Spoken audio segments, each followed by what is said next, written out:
did it. We made it. We survived. We got through a compilation of Akuma legacies. A couple of very important ones. I think I'll start with what I just played, which is the little bit of the trash pile. We went from the most realistic Akuma could possibly be to also the most polygonal and unrealistic the character has ever looked. And that started with Street Fighter, the movie, the game. But technically Street Fighter, the movie, I believe. Or, wait a minute, is it movie the game? Those are two different games. Let me clarify. Street Fighter the movie was a game that came out in arcades back in the 90s.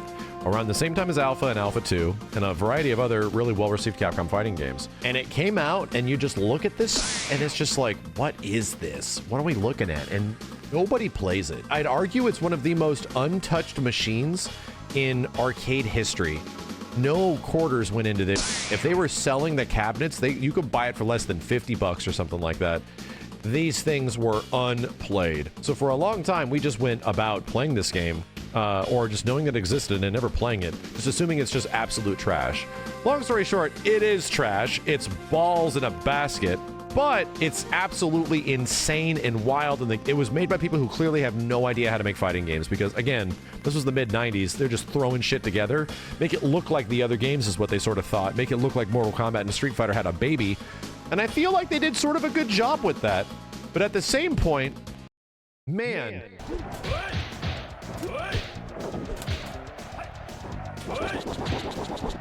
What the fuck? Whoa! Whoa. I love it. I love it. I have a controllable Tatsu. Something that just controls somewhere in between a Mortal Kombat and a Street Fighter, and I don't mean that as a compliment. This shit is mega balls, dude. So just doing moves and motions and cancels and trying to do anything traditional with Akuma in this game was a friggin' nightmare. Granted, let's just talk about Akuma in general. This is the first time the dude is apparently selectable in a main menu, where you don't have to do a code or something absolutely wild or insane to get to him. He's just on the menu and you can play as him. So that's sort of neat, just in terms of our Akuma perspective. In this game, he's obviously effing broken, but I think the majority of stuff in Street Fighter the movie is effing broken. He just gets access to like infinite Tatsus, and you could cancel moves into moves into moves into other stuff into other stuff, and it is really a mash fest, right? That's my biggest gripe of this game at the end of playing all this shit, is going through the arcade mode of this game. My fingernails are all bent back. My ass hurts, dude. Hey guys, I want you to look at the soldier behind the screen. Oh, if the game will fucking leave me the fuck alone. LP, LK, LK, LP. He's dead! You're dog meat, pal! So I gotta give it up for Street Fighter the movie, the game. This game leaves a little bit of inspiration, and I've done this before with Akuma. I think we found an infinite as well. A crouching, I landed behind a character. We were fighting Raul Julia back 7-8 years ago, and I found a crouching infinite. And we landed a couple more in this one because his Tatsu Infinite in the corner is infamous. It's not hard to do specifically. Anything else is wickedly difficult. And this game also gives him a Raging Demon, but before we knew what the Raging Demon was, it just is like a wide variety of attacks, because that's how these devs interpreted the Raging Demon. And it just looks like a Neo Deadly Rave in some ways. So it's bizarre, dude. I don't know if there's much else to say about this shit other than it's crazy and it's wild and it's gross. The game is just gross on a variety of levels, but I almost appreciate it for how unhinged it is. It is truly an unhinged game, but a game that went largely unplayed for the period of time that it was out. There we go. We can actually fight now. Akuma. Oh no!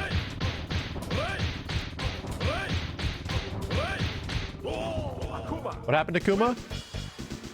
Now, there's some contrast to this. I think there's another Street Fighter the movie, the game, that came out on PlayStation and Saturn. I remember hearing stories about this in SRK, that folks got a hold of it, knew how bad it was, and when they came to making the console ports a bit later for like Saturn and PlayStation, they were like, well, let's make it play a bit more like a traditional Street Fighter. They sort of use Super Turbo as a basis. And they effectively do that. In this version of the game, it is not nearly as flashy or crazy or good looking just because it's on consoles, but Akuma is now a secret selectable character. And you just have to input a quick code and he is a part of an arcade mode of some kind or versus mode or anything like that. So it's like, okay, cool, he's here, he's playable. But he traditionally is like very much closer to a Super Turbo version of Akuma Akuma. His jumping fireball's obviously busted and dumb, and he gets access to some EX moves to a certain degree, and he gets multiple supers. He gets like, I think he got a fireball super and a Goshoryu super. Nothing like a Raging Demon, because this is still early Raging Demon days before that stuff really got figured out, because we sort of moved back in the legacy a bit. Oh my god, I'm gonna fucking die. I didn't do any damage. Did you see that mobility? Yeah, did you see my new mobility tech, chat? That's new tech. Using, you know. So this version is okay. I think one of the worst parts about it and playing through an Akuma Legacy and playing this version of the character in this game is that there's so much goddamn loading. I'm spending a very large amount of my time just looking at a black screen as each and every level loads. I will say that version of the game feels better to play than the previous Akuma we did, because things sort of made sense, right? I press medium kick and I cancel it into this and I get something, right? I do a Tatsu and then I Dragon Punch after, I'm getting something. And when you try to do that in the other Street Fighter the movie, the game, the arcade version, there's varying degrees of, is this gonna work? I don't know. I actually don't know. I'm sure there's ways to coordinate it, but the other game is moving at a speed that's so blinding and insane that it's like, I don't understand what's happening. And it's hard to understand what's happening until I play a lot of this shit.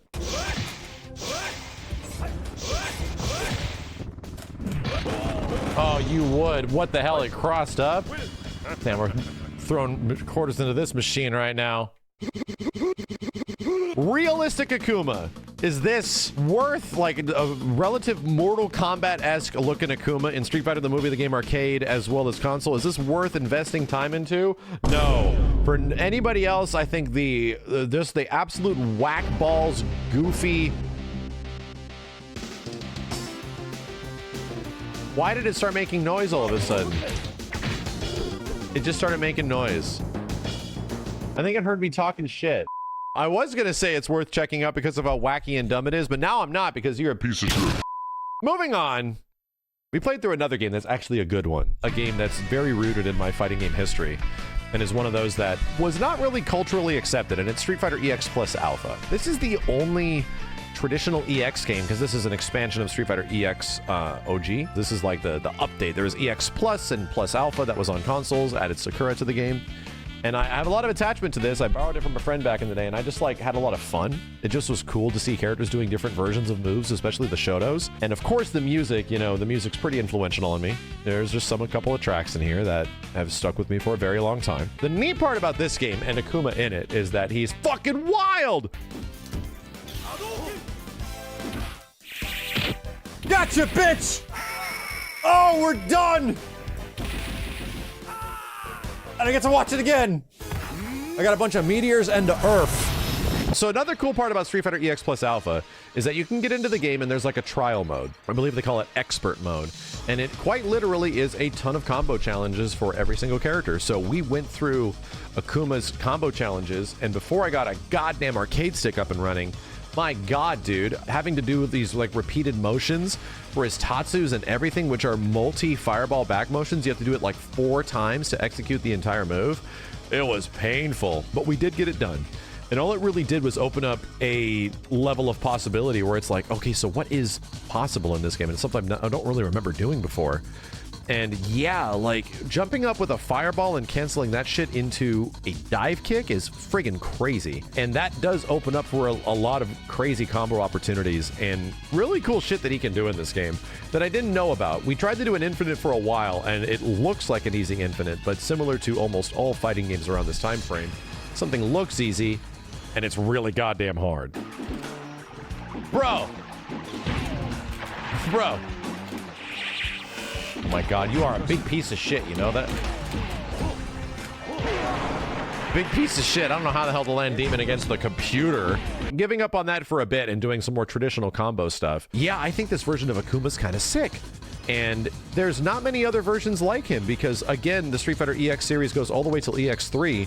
And EX2, EX2 Plus in the arcade, much less also Street Fighter EX3 on PlayStation 3. PlayStation 2, sorry. He's gone. He's missing. This is like the only Street Fighter EX game he's in.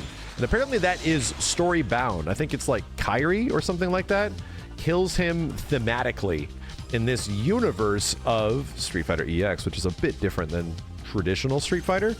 So he's gone. Like, he's legit not in any of the other games, which is kind of disappointing because I wanted to see what the hell he'd be like in other Street Fighter EX games. But, you know, this one's fun. I do think by the time we get to the end of the game, we start to see how painfully frustrating some of these old games are when you have to fight Bison. And yeah, similar to the Bison fight that was also in Street Fighter, the movie, the game, it's a friggin' pain in the ass, dude.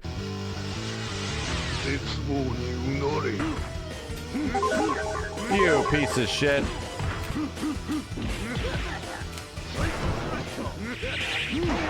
This bitch had back turn combos like it was Tekken. These NPCs, this AI back in the day is just so relentless and not dying at times that it's stupid.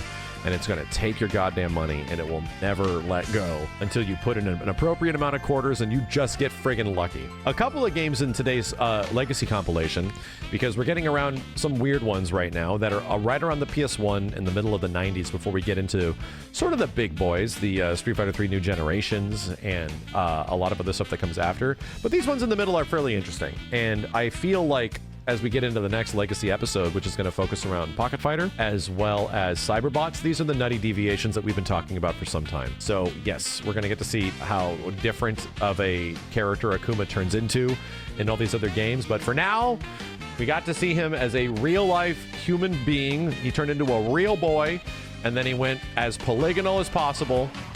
And in both variations, he's equally just as wild. My God, he was safe on that shit. Let's go. Jesus. Still tough. Do we get 3D endings? Right? Actual crazy ass endings? Or is it just straight to credits? It might just be straight to credits. Yeah? Yeah, there we go. Look at my funky ass. Look at this. Dude, look at this model. Jesus, look at it. Just look at him. Fuming. Damn, what a great ending. What a great ass ending. That was an ending.